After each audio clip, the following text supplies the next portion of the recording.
ದೃಷ್ಟಿ ಒಳ್ಳೆಯದಾದರೆ ಸೃಷ್ಟಿಯೆಲ್ಲ ಒಳ್ಳೆಯದು. ಹೀಗೆ ನವದಂಪತಿಗಳು ಒಂದು ಬಾಡಿಗೆ ಮನೆಯಲ್ಲಿ ವಾಸ ಮಾಡಲು ಪ್ರಾರಂಭಿಸುತ್ತಾರೆ. ಮರುದಿನ ಬೆಳಗ್ಗೆ ಪಕ್ಕದ ಮನೆಯಾಕೆ ಬಟ್ಟೆಗಳನ್ನು ಒಗೆದು ಒಣಗಿಸಲು ಹಾಕುತ್ತಿರುವುದನ್ನು ಈಕೆ ಕಿಟಕಿಯಿಂದ ನೋಡಿದಳು. ಬಟ್ಟೆಗಳ ಕೊಳೆ ಸರಿಯಾಗಿ ಹೋಗಿಲ್ಲ ಅಂತ ಆಕೆಗೆ ಅನಿಸಿತು. ನೀಟಾಗಿ ಬಟ್ಟೆ ಒಗೆಯಲು ಆಕೆಗೆ ಗೊತ್ತಿಲ್ಲದಿರಬಹುದು, ಅಥವಾ ಆಕೆಯ ಹತ್ತಿರ ಒಳ್ಳೆಯ ಸಾಬೂನು ಇರದಿರಬಹುದು.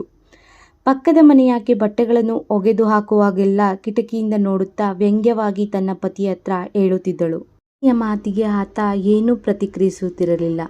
ಸುಮಾರು 1 ತಿಂಗಳ ನಂತರ ಒಂದು ದಿನ ಬೆಳಗ್ಗೆ ಕಿಟಕಿಯಿಂದ ಹೊರಗೆ ನೋಡಿದಾಗ ಒಣಗಿಸಲು ಹಾಕಿದ ಬಟ್ಟೆಗಳು, ಶುಭ್ರವಾಗಿರುವ ಬಟ್ಟೆಗಳನ್ನು ನೋಡಿ ಆಶ್ಚರ್ಯದಿಂದ ಪತಿಯ ಹತ್ರ ಹೇಳುತ್ತಾಳೆ, ರೀ ನೋಡಿ, ಆಕೆ ಇವತ್ತು ಚೆನ್ನಾಗಿ ಬಟ್ಟೆ ಒಗೆಯುವುದನ್ನು ಕಲಿತಿದ್ದಾಳೆ. ನನಗೆ ಆಶ್ಚರ್ಯವಾಗುತ್ತಿದೆ. ನಿನ್ನೆ ಯಾರೋ ಆಕೆಗೆ ನೀಟಾಗಿ ಬಟ್ಟೆ ಒಗೆಯಲು ಕಲಿಸಿರಬೇಕು ಅಂತ ಪುನಃ ಅಪಹಾಸ್ಯ ಮಾಡುತ್ತಾ ಹೇಳಿದಳು. ಆತ ಹೇಳುತ್ತಾನೆ, ಇವತ್ತು ನೀನು ಹೇಳುವುದಕ್ಕಿಂತ ಮುಂಚೆಯೇ ನಾನು ಎದ್ದು ನಮ್ಮ ಮನೆಯ ಕಿಟಕಿಯ ಗಾಜುಗಳನ್ನು ಕ್ಲೀನು ಮಾಡಿದ್ದೆ. ಆಕೆಗೆ ತನ್ನ ತಪ್ಪಿನ ಅರಿವಾಯಿತು. ಆಕೆಗೆ ಬೇರೇನೂ ಹೇಳುವುದಕ್ಕೆ ಇರಲಿಲ್ಲ. ಪಕ್ಕದ ಮನೆಯಾಕೆಯ ತಪ್ಪುಗಳನ್ನು ಈಕೆ ಕಾಣಲು ಕಾರಣ ಈಕೆಯ ಮನೆಯ ಧೂಳುಗಳಿಂದ ಕೂಡಿದ ಕಿಟಕಿಯ ಗಾಜುಗಳೇ ಆಗಿದ್ದವು.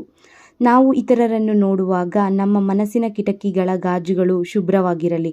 ನಮ್ಮ ಒಳಗಿನ ಕಿಟಕಿಯ ಗಾಜುಗಳು ಧೂಳುಗಳಿಂದ ಕೂಡಿದ್ದರೆ ನಮ್ಮ ಎದುರಿಗಿರುವವರು ಎಷ್ಟೇ ಒಳ್ಳೆಯರಾಗಿದ್ದರೂ ನಮಗೆ ಕೆಟ್ಟವರಂತೆ ಕಾಣಿಸುತ್ತಾರೆ. ಈ ವಿಡಿಯೋ ಇಷ್ಟವಾದಲ್ಲಿ ಸಬ್ಸ್ಕ್ರೈಬ್ ಮಾಡಿ, ಶೇರ್ ಮಾಡಿ ಹಾಗೂ ಲೈಕ್ ಮಾಡಿ.